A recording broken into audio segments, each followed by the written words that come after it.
Okay, hello. So today I want to debunk a myth. And this myth applies to a typical hitbox, so like this. And it might not apply to a hitbox that's been like modded, but for this one at least, there's a myth that one of the problems with hitbox is that it lets you hit left and right at the same time. So I'm gonna. So I've got this little Nintendo controller showing up. You can kind of see the inputs.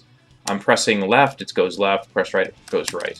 If I push both left and right at the same time, I get no input.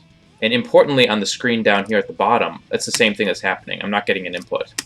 As I let go, whatever button I had let go last will show up. But when both are together, I get no input.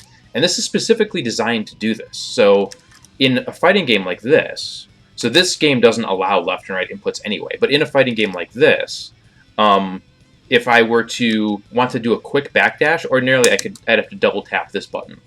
But the way Hitbox is set up, it wants to let you do a backdash by just tapping one button. So I can hit left and then tap right.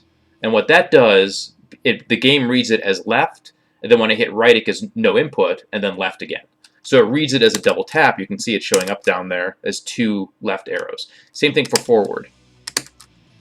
So that's what this is supposed to do. So it doesn't allow left and right at the same time. It specifically prevents that.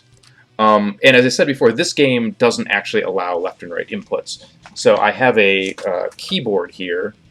I don't know if you can see it. There we go. You can kind of see. I just want to kind of zoom in. So I have this character set to left and right. And when I hit left and right, the same thing happens. This game does not allow left-right inputs, but the keyboard does. So now I want to switch to a game that does allow both. You can kind of see the difference. So let me switch out of this. Okay, I want to capture,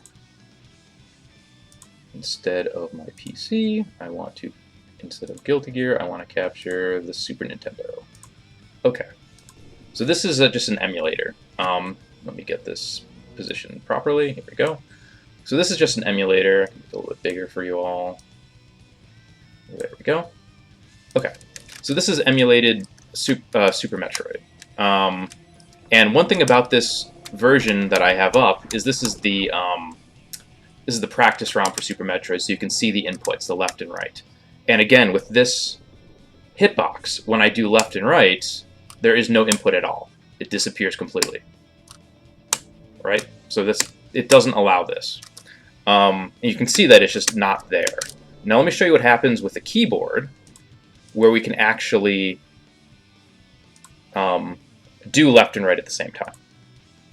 So okay, so I've rebound the control. So now, even though you can see on the NES controller, left and right are showing up, they're not showing up here. That's because left and right are now on this keyboard.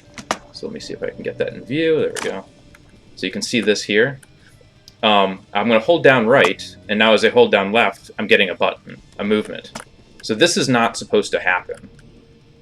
Left is always overwriting right. So you can see this is actually different. So the hitbox, let me bring that back up so you can see it. Or you can just see it on the gamepad up here. Left and right together do nothing. So I just want to debunk that myth. There are hitboxes, I believe, that if you mod them, you can do this. But a typical hitbox, this is not allowed at all.